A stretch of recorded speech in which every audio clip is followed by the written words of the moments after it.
ഒരാൾ ചെയ്ത കുറ്റത്തിന് കുടുംബത്തിലെ മറ്റു വ്യക്തികളെ ചേർത്ത് പറഞ്ഞ് പഴിചാരുന്നത് ശരിയായ പ്രവണതയല്ല. ലഹരി ഇടപാടുമായി ബന്ധപ്പെട്ട സഹോദരൻ പി.കെ. ബുജറിനെ അറസ്റ്റ് ചെയ്ത സംഭവത്തിൽ ഇടപെട്ടിട്ടില്ല എന്ന് യൂത്ത് ലീഗ് സംസ്ഥാന ജനറൽ സെക്രട്ടറി പി.കെ. ഫിറോസ് പറഞ്ഞെത്തുമ്പോൾ അദ്ദേഹം രാജിവെക്കുമെന്ന് ഉറ്റുനോക്കിയ CPIM-ന് അടി കിട്ടുകയാണ്. തെറ്റ് ചെയ്തെങ്കിൽ ശിക്ഷിക്കപ്പെടണം. സഹോദരനായി താനോ കുടുംബമോ പാർട്ടിയോ ഇടപെട്ടിട്ടില്ല. തന്റെ രാഷ്ട്രീയത്തെ വിമർശിക്കുന്ന ആളാണ് സഹോദരനെന്നും ഫിറോസ് പറഞ്ഞു വെക്കുന്നു. അറസ്റ്റിൽ പി.കെ. ഫിറോസിനെതിരെ വ്യാപകമായ രാഷ്ട്രീയ വിമർശനങ്ങൾ ഉയർന്നതോടെയാണ് അദ്ദേഹം മാധ്യമങ്ങളെ കണ്ട് നിലപാട് വ്യക്തമാക്കിയത്. കൂടാതെ ലഹരി ഇടപാട് നടത്തിയിരുന്ന റിയാസ് തൊടുകയിൽ എന്ന വ്യക്തിയുമായി മൊബൈൽ ചാറ്റ് നടത്തിയെന്ന് പോലീസ് ആരോപിക്കുമ്പോഴും CPIM പ്രവർത്തകനായ റിയാസ് തൊടുങ്കലിനെ സ്റ്റേഷൻ ജാമ്യത്തിൽ വിട്ടയക്കാനുള്ള കാരണം എന്താണെന്ന സംശയം ഉളവാക്കുന്നതാണ്. റിയാസിനെ പോലീസ് സ്റ്റേഷനിൽ നിന്നും ഇറക്കിക്കൊണ്ടുപോയത് CPIM-ന്റെ ലോക്കൽ കമ്മിറ്റി നേതാക്കൾ ഉൾപ്പെടെയുള്ളവരാണ്. ഇത് മറച്ചുവെച്ചുകൊണ്ടാണ് സൈബർ സഖാക്കൾ വ്യാജ പ്രചാരണം നടത്തുന്നതെന്നും ചോദിക്കുന്ന ഫിറാസ്, സഹോദരനെതിരെയുള്ള കേസിൽ താനോ തന്റെ പാർട്ടിയോ ഈ നിമിഷം വരെ ഇടപെട്ടില്ല എന്നും പറഞ്ഞു വെക്കുകയാണ്. ഇനി ഇടപെടുകയില്ല എന്നും പറയുകയാണ്. KT ജലീലും ബിനീഷ് കോടിയേരിക്കും തന്നോടുള്ള വ്യക്തിവൈരാഗ്യത്തിലുള്ള കാരണം മലയാളിക്ക് നന്നായി ബോധ്യമുള്ളതാണെന്നും ഫിറോസ് പറഞ്ഞു വെക്കുന്നു. അധികാരത്തിന്റെ തണലിൽ ഇരുന്നു കൊണ്ട് കൊള്ളരുതായ്മകൾ കാണിച്ചാൽ ഇനിയും ശക്തമായി തന്നെ പ്രതികരിക്കും. തന്റെ വായ മൂടിക്കെട്ടാൻ കഴിയില്ല എന്നും പി.കെ. ഫിറോസ് പറഞ്ഞുകൊണ്ട് താൻ യൂത്ത് ലീഗ് സ്ഥാനം രാജിവെക്കില്ല എന്ന് തന്നെ പറയുകയാണ്. ആ വീഡിയോ ദൃശ്യങ്ങളിലേക്ക് പോകാം. ഇന്നലെ വൈകിട്ട് എന്റെ സഹോദരനെ പോലീസ് അറസ്റ്റ് ചെയ്തതുമായി ബന്ധപ്പെട്ട് പല വാർത്തകളും ശ്രദ്ധയിൽപ്പെടുകയുണ്ടായി. പല മാധ്യമപ്രവർത്തകരും അത് സംബന്ധിച്ച് പ്രതികരണം ചോദിച്ചതിന്റെ അടിസ്ഥാനത്തിലാണ് ഇന്നിങ്ങനെ മാധ്യമപ്രവർത്തകരെ കണ്ട് അതിനകത്ത് എന്റെ ഒരു നിലപാട് വ്യക്തമാക്കാം എന്ന് വിചാരിച്ചത്. ഒന്നാമത്തെ കാര്യം, എന്റെ സഹോദരനെതിരെ ചുമത്തിയിട്ടുള്ള കുറ്റം BNS-ലെ 2 വകുപ്പുകളാണ്. 132, 121(1). ഈ പോലീസ് ചുമത്തിയ ഈ 2 വകുപ്പുകൾ നിങ്ങൾക്ക് എല്ലാവർക്കും അറിയാം. ഒന്ന്, പോലീസിന്റെ കൃത്യനിർവഹണം തടസ്സപ്പെടുത്തി, അതുപോലെ തന്നെ പോലീസിനെ പരിക്കേൽപ്പിച്ചു. ഈ 2 ജാമ്യമില്ലാത്ത വകുപ്പുകൾ പ്രകാരമാണ് അദ്ദേഹത്തിനെതിരെ പോലീസ് കേസെടുത്തത്. അപ്പൊ അദ്ദേഹം ചെയ്തൊരു ക്രൈമിന് അദ്ദേഹത്തിന്റെ സഹോദരൻ എന്ന നിലക്ക് എനിക്കെതിരെ വ്യാപകമായി രംഗത്ത് വരുന്ന ഒരു കാഴ്ചയാണ് ഇന്ന് നമ്മൾ കണ്ടുകൊണ്ടിരിക്കുന്നത്. എന്റെ സഹോദരൻ ഒരു വ്യക്തിയാണ്, അദ്ദേഹം ഒരു ഇൻഡിവിജ്വലാണ്, ഞാൻ വേറൊരു വ്യക്തിയാണ്. അദ്ദേഹത്തിന് എന്റെ രാഷ്ട്രീയവുമായി യാതൊരു തരത്തിലുള്ള യോജിപ്പില്ല എന്ന് മാത്രമല്ല, എന്റെ രാഷ്ട്രീയത്തെ എപ്പോഴും വിമർശിക്കുകയും പരിഹസിക്കുകയും ഒക്കെ ചെയ്യുന്ന വ്യക്തിയാണ്. അദ്ദേഹത്തിന്റെ സോഷ്യൽ മീഡിയ അക്കൗണ്ടുകൾ പരിശോധിച്ചാൽ നിങ്ങൾക്കത് ബോധ്യമാകും. അപ്പോൾ അദ്ദേഹത്തിന്റെ രാഷ്ട്രീയം വേറെയാണ്, എന്റെ രാഷ്ട്രീയം വേറെയാണ്. അങ്ങനെയൊക്കെ ആവാമല്ലോ കുടുംബത്തിൽ. പിന്നെ അദ്ദേഹത്തിനെതിരെ വന്നിട്ടുള്ള മറ്റൊരു ആരോപണം, ഇന്നലെ മയക്കുമരുന്ന് കേസിൽ ലഹരി ഇടപാടിൽ നടത്തിക്കൊണ്ടിരിക്കുന്ന ഒരു റിയാസ് തൊടുകയിൽ, ആ റിയാസ് തൊടുകയിലിനെ പോലീസ് പിടികൂടിയപ്പോൾ അദ്ദേഹത്തിന്റെ മൊബൈലിലേക്ക് ഇയാളുടെ മെസ്സേജ് വന്നു എന്നുള്ളതാണ് പോലീസ് പറയുന്ന മറ്റൊരു കാര്യം. ഈ റിയാസ് തൊടുകയിലാണ് ലഹരി ഇടപാട് നടത്തുന്നത് എന്നും പോലീസ് പറയുന്നു. അപ്പൊ അങ്ങനെയാണെങ്കിൽ എന്റെ ചോദ്യം, ഈ റിയാസ് തൊടുകയിലിനെ എന്തിനാണ് ഇന്നലെ പോലീസ് വിട്ടയച്ചത്? റിയാസ് തൊടുകയിൽ ഏത് പാർട്ടിക്കാരനാണ്? അദ്ദേഹത്തിന്റെ സോഷ്യൽ മീഡിയ അക്കൗണ്ടുകൾ പരിശോധിക്കുന്ന ഏതൊരാൾക്കും ബോധ്യമാകും അദ്ദേഹം CPM പ്രവർത്തകനാണ്. CPM പ്രവർത്തകനായ റിയാസ് തൊടുകയിലാണ് ലഹരി ഇടപാട് നടത്തിയതെന്ന് പോലീസ് പറയുന്നു. അയാൾ ഇന്നലെ തന്നെ അദ്ദേഹത്തെ പോലീസ് വിട്ടയക്കുന്നു. അദ്ദേഹത്തെ വിട്ടയക്കാൻ ആരൊക്കെയാണ് പോലീസ് സ്റ്റേഷനിൽ ചെന്നത്? CPM-ന്റെ ലോക്കൽ കമ്മിറ്റി നേതാക്കൾ മുതലുള്ള നേതാക്കന്മാരാണ് അദ്ദേഹത്തെ സ്റ്റേഷനിൽ ഇറക്കിക്കൊണ്ടുപോകുന്നത്. അദ്ദേഹവുമായി എന്റെ സഹോദരൻ വാട്സപ്പ് ചാറ്റ് നടത്തി എന്നുള്ളതാണ് പോലീസിന്റെ ആക്ഷേപം. എന്നാൽ എന്റെ സഹോദരനെ കാണാൻ വേണ്ടിയോ അദ്ദേഹത്തിന് സ്റ്റേഷനിൽ ഇറക്കിക്കൊണ്ടുപോകാനോ ഒരു ലീഗ് പ്രവർത്തകനും കുന്നമംഗലം പോലീസ് സ്റ്റേഷനിൽ പോയിട്ടില്ല. നിങ്ങൾക്കത് അന്വേഷിക്കാം. ഇപ്പം എൻ്റെ വീടിൻ്റെ ഒരു 3 കിലോമീറ്ററിനുള്ളിലാണ് കുന്നമംഗലം പോലീസ് സ്റ്റേഷൻ. ഞാൻ ആ പരിസരത്തേക്ക് പോയിട്ടില്ല. കാരണം അദ്ദേഹം ഒരു ക്രൈം ചെയ്തിട്ടുണ്ട് എങ്കിൽ അതിനുള്ള ശിക്ഷ കിട്ടണം. അതിനകത്ത് യാതൊരു നിലക്കുമുള്ള ഇടപെടൽ നടത്താൻ ഞാൻ ആഗ്രഹിക്കുന്നില്ല. ഞാൻ എൻ്റെ മാതാപിതാക്കളുമായി സംസാരിച്ചു. പോലീസ് ഈ പറയുന്ന രീതിയിൽ സമൂഹത്തിന് വിപത്തായ ഏതെങ്കിലും ലഹരി ഇടപാടുമായി എൻ്റെ സഹോദരനോ ആർക്കെങ്കിലോ ബന്ധമുണ്ടെങ്കിൽ അവർക്കൊക്കെ എതിരെ ശക്തമായ നിയമപരമായ നടപടി സ്വീകരിക്കണം എന്നുള്ളതാണ് എൻ്റെ നിലപാട്, എൻ്റെ കുടുംബത്തിന്റെ നിലപാട്. ഈ കുടുംബത്തിന്റെ നിലപാട് എന്ന് കൂടി പറയാനുള്ള കാരണം ഞാൻ മാതാപിതാക്കളുമായി സംസാരിച്ചതിന്റെ കൂടി അടിസ്ഥാനത്തിലാണ് ഞാനിത് പറയുന്നത്. കാരണം ഇതിനെതിരെയൊക്കെ വലിയ പോരാട്ടങ്ങൾ നടത്തിക്കൊണ്ടിരിക്കുന്ന സംഘടനയും സംഘടനയിലെ അംഗവും ഒക്കെയാണ് ഞാനും എൻ്റെ പാർട്ടിയുമൊക്കെ. പിന്നെ ചില വ്യക്തികൾ ഇപ്പൊ ഈ വിഷയവുമായി ബന്ധപ്പെട്ട് ഒന്ന് KT ജലീൽ, മറ്റൊന്ന് ബിനീഷ് കൊടിയേരി, അവരൊക്കെ രംഗത്ത് വരുന്നതിന്റെ താല്പര്യം മലയാളിക്ക് മനസ്സിലാവും. അത്തരം ആളുകൾ ചെയ്യുന്ന അധികാരത്തെ കൂട്ടുപിടിച്ചുകൊണ്ട് നടത്തിക്കൊണ്ടിരിക്കുന്ന നെറികേടുകൾ, അതിനെതിരെ ഇനിയും സംസാരിക്കും, ഒരു സംശയം വേണ്ട. കുടുംബത്തിലെ ഏതെങ്കിലും വ്യക്തികൾ എന്തെങ്കിലും തെറ്റ് ചെയ്തു എന്നൊക്കെ ചൂണ്ടിക്കാണിച്ചിട്ട് ഞങ്ങളുടെയൊക്കെ വായടപ്പിക്കാം എന്നാരെങ്കിലും വിചാരിക്കുന്നുണ്ടെങ്കിൽ അത് നടക്കാൻ പോകുന്നില്ല.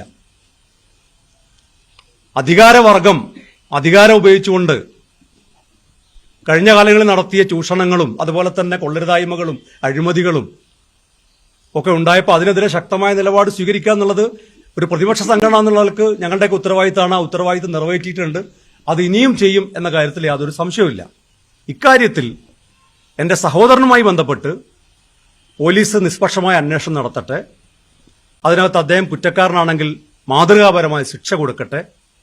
അതിനകത്ത് രാഷ്ട്രീയപരമായോ വ്യക്തിപരമായോ യാതൊരു തരത്തിലുമുള്ള ഇടപെടൽ നടത്തില്ല എന്നുള്ളതാണ് അതുമായി ബന്ധപ്പെട്ട് എനിക്ക് അറിയിക്കാനുള്ളത്. പക്ഷെ ഒരു വ്യക്തിയാണ്, സഹോദരൻ വ്യക്തിയാണ് എന്ന് താങ്കൾ പറഞ്ഞു. പക്ഷെ മറ്റു കേസുകളിൽ വരുമ്പോൾ താങ്കളുടെ നിലപാട് അതൊക്കെയാണ് സോഷ്യൽ മീഡിയയിൽ ഉൾപ്പെടെ ചർച്ചയാവുന്നത്. താങ്കൾ ഉൾപ്പെടെ പറയുന്നത് രാഷ്ട്രീയക്കാരുടെ മക്കളോ അല്ലെങ്കിൽ ബന്ധുക്കളോ ഏതെങ്കിലും കേസുകളിൽ പെട്ട രാജിവെക്കുന്ന ആവശ്യം താങ്കൾ ഉൾപ്പെടെ ഉന്നയിച്ചിട്ടുണ്ട്. അപ്പൊ ഈ വിഷയത്തിൽ മാത്രമേ വ്യക്തിയാവുന്നത് കൊണ്ടാണ് അങ്ങനെ ഉന്നയിച്ചിട്ടുണ്ടോ? നിങ്ങൾക്ക് അത് ചൂണ്ടിക്കാണിച്ചു തരാൻ കഴിയോ? ഇഷ്ടംപോലെ കേസുകൾ അതിന് ബിനീഷ് കോടിയേരി ഉൾപ്പെടെ ഇന്ന് പറഞ്ഞത്. ബിനീഷ് കൊടിയേരിയുടെ കാര്യത്തിൽ, ബിനീഷ് കൊടിയേരിയുടെ വിഷയത്തിൽ ഞാൻ എന്താണ് പറഞ്ഞത്?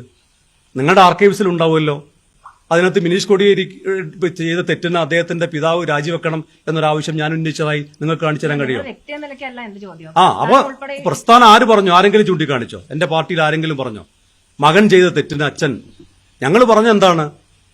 അതിനകത്ത് അന്വേഷണം നടക്കണം. കാരണം മയക്കുമരുന്ന് ഇടപാട് നടത്തിക്കൊണ്ടിരിക്കുന്ന ഒരാളുമായി വലിയ സാമ്പത്തിക ഇടപാട്, ഈ ആരോപണം വന്ന സമയത്ത് അദ്ദേഹം പറഞ്ഞത് 6 ലക്ഷം രൂപയുടെ ഇടപാട് നടത്തിയെന്നാണ്. പിന്നീട് അന്വേഷണത്തിൽ എന്താണ് വ്യക്തമായത്? 50 ലക്ഷം രൂപയുടെ ഇടപാട് നടത്തിയെന്ന് വ്യക്തമായി. മാത്രമല്ല ബിനീഷ് കൊടിയേരിക്ക് ഈ മയക്കുമരുന്ന് ഇടപാട് നടത്തുന്ന ആളുമായിട്ടുള്ള പരിചയം എങ്ങനെയാണെന്ന് ചോദിച്ചപ്പോൾ അദ്ദേഹം എന്താ പറഞ്ഞത്? ഒരു ഷോപ്പിൽ ഒരു ഡ്രസ്സ് വാങ്ങാൻ ചെന്നപ്പോൾ, ഷർട്ട് വാങ്ങാൻ ചെന്നപ്പോൾ കണ്ട പരിചയമാണെന്ന്. അപ്പൊ അതിനകത്തൊക്കെ ഒരുപാട് ദുരൂഹതകളുണ്ട്. അപ്പൊ അധികാരത്തിലിരിക്കുന്ന ഒരു പാർട്ടി, ആ പാർട്ടിയുടെ ഭാഗമായി നിൽക്കുന്ന ഒരാള്, അങ്ങനെയുള്ളൊരു വ്യക്തി ഇത്തരമൊരു ആരോപണത്തിൽ നിൽക്കുമ്പോൾ അതിനകത്ത് അന്വേഷണം നടത്തുന്നത് ന്യായമായ കാര്യമാണ്. എന്താ സംശയം? അതുപോലെയാണോ എന്റെ സഹോദരൻ? ഞാൻ ഒന്ന് അധികാരത്തിന്റെ ഭാഗമായി നിൽക്കുന്ന ഒരാളല്ല, ഞാനൊരു ജനപ്രതിനിധിയല്ല, ഒരു അധികാരത്തിന്റെ ഭാഗമായി നിൽക്കുന്ന ഒരു വ്യക്തിയല്ല. ഏതെങ്കിലും നിലക്ക് അദ്ദേഹത്തെ സഹായിക്കാൻ എനിക്ക് കഴിയില്ല. ഇനി കഴിയുമെങ്കിൽ യൂത്ത് ലീഗിന്റെ സംസ്ഥാന ജനറൽ സെക്രട്ടറി എന്നൊക്കെ ഉള്ള പദവി ഉപയോഗിച്ച് സഹായിക്കാൻ ഉദ്ദേശിക്കുന്നില്ല എന്ന കാര്യമാണ് പരസ്യമായി ഇവിടെ വ്യക്തമാക്കുന്നത്. നിങ്ങൾക്ക് പോലീസ് സ്റ്റേഷനിൽ ബന്ധപ്പെടാം, പോലീസുമായി ബന്ധപ്പെടാം. ഏതെങ്കിലും നിലക്ക് ഞാനൊരു ഇടപെടൽ നടത്തി എന്ന് ആരെങ്കിലും പറയട്ടെ. അത് നിയമത്തിന്റെ വഴിക്ക് പോകട്ടെ എന്ന വളരെ ക്രിസ്റ്റൽ ക്ലിയർ ആയിട്ടുള്ള നിലപാടാണ് ഇക്കാര്യത്തിൽ എനിക്കുള്ളത്. അതിനകത്ത് യാതൊരു തരത്തിലുള്ള ഇടപെടലും ഞങ്ങൾ വരുന്നില്ല. അതിനെ രാഷ്ട്രീയമായി പ്രതിരോധിക്കാനില്ല, വ്യക്തിപരമായി പ്രതിരോധിക്കാനില്ല, മറ്റേതെങ്കിലും നിലക്ക് പോലീസിനെ ആക്ഷേപിക്കാനില്ല. അതൊക്കെ അതിന്റെ വഴിക്ക് നടക്കട്ടെ. പക്ഷെ ഒരു ചോദ്യം എനിക്ക് ഉന്നയിക്കാനുള്ളത്, അത് മാധ്യമപ്രവർത്തകരോട് ശ്രദ്ധയിൽ കൂടി കൊണ്ടുവരാനുള്ളതാണ്. ഈ ലഹരി ഇടപാട് നടത്തിയിട്ടുള്ള, ഇതിന് നേതൃത്വം കൊടുത്ത ഈ റിയാസ് തക്കയിൽ എന്ന് പറയുന്ന വ്യക്തിയെ എന്തിന് പോലീസ് ഇന്നലെ തന്നെ വിട്ടയച്ചു? അദ്ദേഹത്തെ ആരാണ് അവിടെ നിന്ന് ഇറക്കിക്കൊണ്ടുപോയത്? അദ്ദേഹത്തിന്റെ രാഷ്ട്രീയം എന്താണ്? എന്തുകൊണ്ടാണ് ആ രാഷ്ട്രീയം ഒന്നും ചർച്ച ചെയ്യാത്തത്? അതേസമയത്ത് 130 to 121 BNS ആക്ട് പ്രകാരമുള്ള ഒരു കേസിനെ സംബന്ധിച്ച് പ്രതിയായ ഒരാളെ പിന്നെ എന്നെയും ചേർത്ത് വളരെ മോശമായ രീതിയിൽ ചിത്രീകരിക്കുക.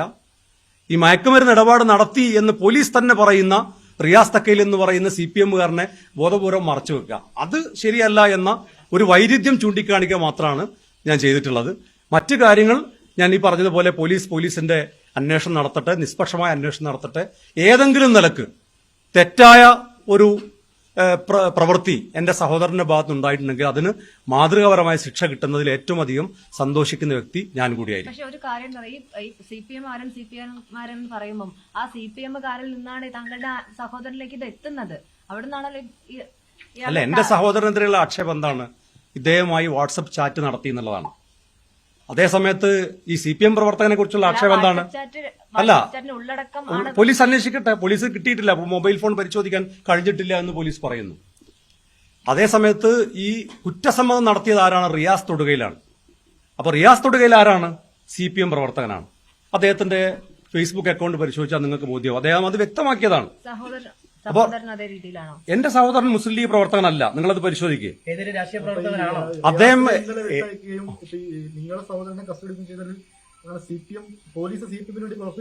അങ്ങനെയൊന്നും ഞാൻ നിങ്ങളോട് പറയുന്നില്ല. നിങ്ങളോട് ഞാൻ പറഞ്ഞ ഒറ്റ കാര്യമുള്ളൂ, ഈ റിയാസ് തൊടുകയിൽ എന്ന് പറയുന്ന വ്യക്തിയാണ് ലഹരി ഇടപാട് നടത്തിയതെന്ന് പോലീസ് പറയുന്നു. അത് FIR-ൽ തന്നെ പോലീസ് പറയുന്നു. ആ റിയാസ് തക്കയിലെ തൊടുകയിലെ ഇന്നലെ തന്നെ പോലീസ് വിട്ടയച്ചു. അദ്ദേഹം CPM പ്രവർത്തകനാണ്.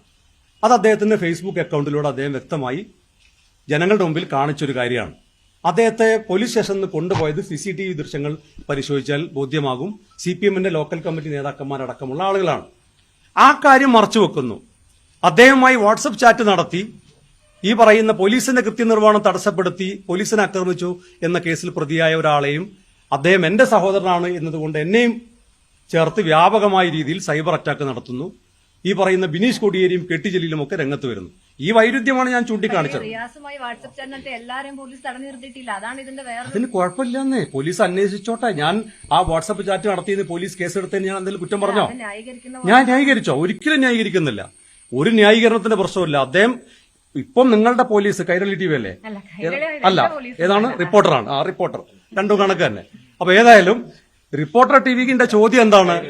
കൈരളിയാ? അപ്പൊ കള്ളം പറയരുത്. കൈരളി അല്ലാന്ന് പറയുന്നത്. ഓക്കെ, അല്ല കൈരളിയാണല്ലോ. അപ്പൊ കൈരളിയുടെ ചോദ്യം എന്താണ്? അനിയനെ ന്യായീകരിച്ചു. ഞാൻ ഈ പറഞ്ഞതിൽ എവിടെയെങ്കിലും അനുജനെ ന്യായീകരിച്ചു എന്ന് തോന്നുന്നുണ്ടെങ്കിൽ ഒരിക്കൽ കൂടി ഞാൻ പറയുന്നു, അദ്ദേഹത്തിനെതിരെ പോലീസ് നടത്തുന്ന ഏത് അന്വേഷണത്തെയും ഞാൻ സ്വാഗതം ചെയ്യുന്നു. പക്ഷേ ഇപ്പോ കേരള പോലീസ്, പിണറായി വിജയന്റെ പോലീസ്, കൈരളിയുടെ പോലീസ് ഞാൻ പറയുന്നില്ല, പിണറായി വിജയന്റെ പോലീസ് ഇപ്പോ അദ്ദേഹത്തിനെതിരെ ചുമത്തിയത് 2 വകുപ്പാണ്. ഒന്ന്, പോലീസിനെ കൃത്യനിർവഹണം തടസ്സപ്പെടുത്തി. മറ്റൊന്ന്, പോലീസിനെ പരിക്കേൽപ്പിച്ചു. ഈ 2 കേസ് അദ്ദേഹത്തിനെതിരെ നിങ്ങൾ ഇപ്പോൾ ചുമത്തിയിട്ടുള്ളൂ. ഇനി മറ്റെന്തെങ്കിലും കുറ്റകൃത്യത്തിലും അദ്ദേഹം പങ്കാളിയായിട്ടുണ്ടെങ്കിൽ, ഈ കേസിൽ മാത്രമല്ല ഏത് കുറ്റകൃത്യം അദ്ദേഹം ചെയ്തിട്ടുണ്ടെങ്കിലും പോലീസ് അന്വേഷിച്ച് അദ്ദേഹത്തിന് മാതൃകാപരമായ ശിക്ഷ വാങ്ങിച്ചു കൊടുക്കണം. അങ്ങനെ വാങ്ങിച്ചു കൊടുത്താൽ അതിനകത്ത് ഏറ്റവും സന്തോഷിക്കുന്ന ഒരു വ്യക്തി കൂടിയായിരിക്കും ഞാനെന്നാണ് പറഞ്ഞത്. കാരണം സമൂഹത്തിന് വിപത്തായി പ്രവർത്തിക്കുന്ന കുറ്റകൃത്യങ്ങളിൽ ആരേർപ്പെട്ടാലും, അത് എന്റെ കുടുംബത്തിലുള്ള ആളാണെങ്കിൽ എനിക്കൊരു നിലപാട്, പുറത്തുള്ള ഒരാളാണെങ്കിൽ മറ്റൊരു നിലപാട് എന്നില്ല. എന്റെ കുടുംബത്തിലുള്ള ആളാണെങ്കിൽ പോലും അതിശക്തമായ ശിക്ഷ, മാതൃകാപരമായ ശിക്ഷ കൊടുക്കണം എന്ന നിലപാട് ഒന്നുകൂടി ആവർത്തിച്ചു പറഞ്ഞു. ഇപ്പൊ കൈരളി TVക്ക് ബോധ്യമായോ? ശരി, താങ്ക് യു.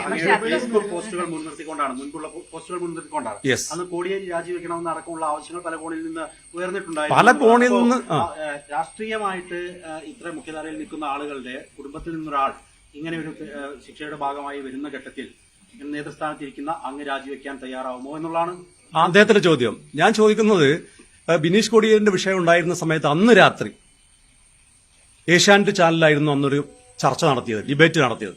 ആ ഡിബേറ്റ് നിങ്ങളുടെയൊക്കെ ആർക്കൈവ്സിൽ പരിശോധിച്ചാൽ നിങ്ങൾക്ക് കാണാൻ കഴിയും. അന്ന് രാത്രി കോടിയേരി ബാലകൃഷ്ണനെതിരായി ഞാൻ എന്തുകൊണ്ട് സംസാരിക്കുന്നില്ല എന്ന് BJPയുടെ പ്രതിനിധി ഒരു ചോദ്യമായി ഉന്നയിച്ചു. ലീഗ് നേതാക്കന്മാർ PK ഫിറോസിനെ ഭീഷണിപ്പെടുത്തിയോ, അതുകൊണ്ടാണോ കോടിയേരിക്കെതിരെ സംസാരിക്കാത്തത് എന്ന് വരെ ചോദിച്ചു. പക്ഷെ അന്ന് ഞാൻ ആ ചർച്ചയിൽ പറഞ്ഞൊരു കാര്യം, ഒരു മകനും മയക്കുമരുന്ന് ഇടപാട് നടത്താനോ മയക്കുമരുന്ന് കേസിൽ പങ്കാളിയാവണമെന്നോ ഒരച്ഛനും ആഗ്രഹിക്കില്ല എന്നൊരു നിലപാടാണ് ഞാൻ സ്വീകരിച്ചത്. അതിന്റെ പേരിൽ ആ പിതാവിനെ ഒരു നിലക്കും കുറ്റപ്പെടുത്താൻ തയ്യാറായിട്ടില്ല. അതേസമയത്ത് ഭരണത്തിലിരുന്നുകൊണ്ട്, അധികാരത്തിലിരുന്നുകൊണ്ട് അതിന്റെ ഭാഗമായി നിൽക്കുന്ന ഒരാൾ കേസിൽ നിന്ന് രക്ഷപ്പെടുമോ എന്ന ആശങ്ക പങ്കുവച്ചിട്ടുണ്ട്. കാരണം എന്താണ്?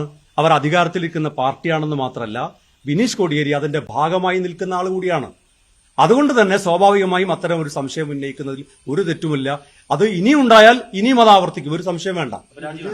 അതുപോലെയാണോ ഇക്കാര്യത്തിൽ എന്നാണ് എന്റെ ചോദ്യം. ഞാൻ രാജിവെക്കേണ്ടത് എന്തിനാണ്? ഈ പദവി ഉപയോഗിച്ച് ഏതെങ്കിലും നിലക്ക് അദ്ദേഹത്തിനെതിരായിട്ട് അല്ല അദ്ദേഹത്തിന് അനുകൂലമായ ഒരു നിലപാട് ഞാൻ സ്വീകരിക്കും എന്ന ഭയം ആർക്കെങ്കിലും ഉണ്ടെങ്കിലാണ്. ഇപ്പൊ പദവി രാജിവെക്കണം, ഇപ്പൊ മന്ത്രിസ്ഥാനം രാജിവെക്കണം എന്നൊക്കെ ആളുകൾ പറയുന്നത് എന്തുകൊണ്ടാണ്? ആ മന്ത്രിസ്ഥാനത്തിരുന്നുകൊണ്ട് അധികാര ദുർവിനിയോഗം ചെയ്ത് അയാളെ സംരക്ഷിക്കുമോ എന്നുള്ളത് കൊണ്ടാണ്, സംശയമുള്ളത് കൊണ്ടാണ് ആ പദവി രാജിവെക്കണം എന്ന് പറയുന്നത്. ഞാൻ പ്രതിപക്ഷത്തിരിക്കുന്ന ഒരു ജനപ്രതിനിധി പോലും അല്ലാത്ത, അധികാരത്തിന്റെ ഭാഗമായി നിൽക്കാത്ത ഒരാളാണ്. മാത്രമല്ല ഈ അന്വേഷണത്തെ സ്വാഗതം ചെയ്യുന്ന ഒരാളാണ്. പിന്നെ എന്താ നിങ്ങൾ ചോദിച്ചു നേരത്തെ? ഇല്ല, ഒരു കേസിലും അതെ ഇങ്ങനെയുള്ള ഒരു കേസിലും ഇതുവരെ പ്രതിയായതായി എന്റെ അറിവിലില്ല. അദ്ദേഹത്തിന്റെ സോഷ്യൽ മീഡിയ അക്കൗണ്ടുകൾ പരിശോധിക്കുമ്പോൾ ഏതെങ്കിലും പ്രത്യേകമായ ഒരു രാഷ്ട്രീയത്തോട് ആഭിമുഖ്യമുള്ള ഒരാളാണെന്ന് എനിക്ക് തോന്നിയിട്ടില്ല. ഞാൻ അങ്ങനെ ഡീപ്പായി അദ്ദേഹത്തിന്റെ സോഷ്യൽ മീഡിയ അക്കൗണ്ടുകൾ ഫോളോ ചെയ്തിട്ടില്ല. പക്ഷെ പലപ്പോഴും എന്നെയൊക്കെ വിമർശിക്കുകയും പരിഹസിക്കുകയും ഒക്കെ ചെയ്യുമ്പോൾ എന്റെ സുഹൃത്തുക്കളായിട്ടുള്ള ആളുകൾ എനിക്ക് അയച്ചു തരുന്നത് കാണാറുണ്ടെന്നല്ലാതെ ഞാനത് സ്ട്രിക്റ്റായി ഫോളോ ചെയ്യാറില്ല. അതിലൊന്നും കുഴപ്പമില്ല. പക്ഷെ ഞാൻ പറഞ്ഞത്, ഇത്രയും കാലം എന്റെ രാഷ്ട്രീയത്തെയും എന്നെയും ഒക്കെ വ്യക്തിപരമായി വിമർശിക്കുകയും അതുപോലെ തന്നെ പരിഹസിക്കുകയും ഒക്കെ ചെയ്യുന്ന ഒരാൾ ഒരു ക്രൈം ചെയ്യുമ്പോൾ പിന്നെ എന്നെയുമായി ചേർത്ത് പറയുന്നതിന്റെ ഒരു ശരികേടാണ് ഞാൻ ചൂണ്ടിക്കാണിച്ചത്. യൂത്ത് ലീഗ് ലഹരി വിരുദ്ധ പ്രചാരണങ്ങൾ ശക്തമായി നടത്തുമ്പോൾ വീട്ടിലുള്ള ഒരാൾ തന്നെ ഇത്തരം കേസുകളിൽ വരുമ്പോൾ അതിലൊരു വൈരുദ്ധ്യം ഒരിക്കലുമില്ല. കാരണം എന്താണെന്നറിയോ, ഇത് എവിടെയാണുള്ളതെന്ന് ആർക്കാ പറയാൻ പറ്റുക? ഞാൻ തന്നെ പലയിടത്തും പ്രസംഗിക്കാറുണ്ട്. ഇപ്പൊ എല്ലാവരും വിചാരിക്കുന്നത് അവനവന്റെ വീട്ടിൽ ഇതില്ല എന്നാണ്. അവനവന്റെ വീട്ടിലില്ല എന്നൊന്നും ആർക്കും പറയാൻ കഴിയില്ല. നമുക്ക് പ്രാർത്ഥിക്കാനേ പറ്റുള്ളൂ. ഒരു മുതിർന്ന ആള്, ഇപ്പൊ ഇദ്ദേഹത്തിനെതിരെ അങ്ങനെ ഒരു കുറ്റം തെളിയിക്കപ്പെട്ടിട്ടില്ല, അങ്ങനെ ഒരു ചാർജ് പോലും പോലീസ് ചെയ്തിട്ടില്ല. ഞാൻ അങ്ങനെ ആ നിലക്കല്ല പറയുന്നത്. അങ്ങനെ ആക്ഷേപം സൈബർ സഖാക്കൾ വ്യാപകമായി നടത്തുന്നു എന്നല്ലാതെ. പക്ഷേ ഞാൻ പൊതുവിൽ പറയാണ്, ആരുടെ വീട്ടിലെയും ഏതൊരാൾക്കും ഇത്തരം ഈ പറയുന്ന മയക്കുമരുന്ന് അല്ലെങ്കിൽ ലഹരി ആളുകളുമൊക്കെ ആയിട്ട് ബന്ധമുണ്ടാകാം. അങ്ങനെ ഉണ്ടാവാതിരിക്കട്ടെ, നമുക്കൊക്കെ അതിനുവേണ്ടി ആത്മാർത്ഥമായി പരിശ്രമിക്കാം. അപ്പോൾ അതുകൊണ്ട് ക്യാമ്പയിൻ നമുക്കിനി നിർത്തിക്കളയാം എന്നൊന്നുമില്ല. നമുക്ക് ഈ ക്യാമ്പയിൻ ഇനിയും ശക്തമാക്കണം. നമ്മുടെ വീടുകളിലാണെങ്കിലും നമ്മുടെ കുടുംബത്തിലാണെങ്കിലും നമ്മുടെ നാട്ടിലാണെങ്കിലും എവിടെയാണെങ്കിലും അത്തരം സംഘങ്ങളെയും അത്തരം ഉപയോഗിക്കുന്ന ആളുകളെയും ഒക്കെ വേരോടെ അത്തരം പ്രവൃത്തിയിൽ നിന്ന് പിന്തിരിപ്പിക്കുന്നത് വരെ നമുക്ക് ഈ പോരാട്ടം തുടരേണ്ടതുണ്ട്. അത് ഇനിയും തുടരും, ഒരു സംശയം വേണ്ട. അതല്ല ഞാൻ ഇത്രയും നേരം പറഞ്ഞു. നിങ്ങൾ വൈകിട്ടാണോ വന്നത്? നിങ്ങൾ കുറച്ച് വൈകിയും തോന്നുന്നു. കോടിയേരി ബാലകൃഷ്ണനെ അദ്ദേഹത്തിന്റെ മകൻ അങ്ങനെ ഒരു കുറ്റം ചെയ്തതിന്റെ പേരിൽ വിമർശിച്ചിട്ടില്ല എന്നാണ് പറയുന്നത്. അതേസമയത്ത് അദ്ദേഹത്തിന്റെ അധികാരപരിധി ഉപയോഗിച്ച്, അധികാരം ഉപയോഗിച്ച് അത്തരം ആളുകൾക്ക് സംരക്ഷിക്കപ്പെടുന്ന ഒരു സാഹചര്യം ഉണ്ടാകരുത് എന്നാണ് അന്ന് ഞങ്ങൾ ഉന്നയിച്ചിട്ടുള്ള വിഷയം. അത് വളരെ കൃത്യമാണ്. അത്തരം വിഷയങ്ങൾ അധികാരത്തിലിരിക്കുന്നവരുടെ ഭാഗത്തുനിന്നുണ്ടായാൽ അത് ഇനിയും ഉന്നയിക്കും. അക്കാര്യത്തിലും ഒരു സംശയം വേണ്ട.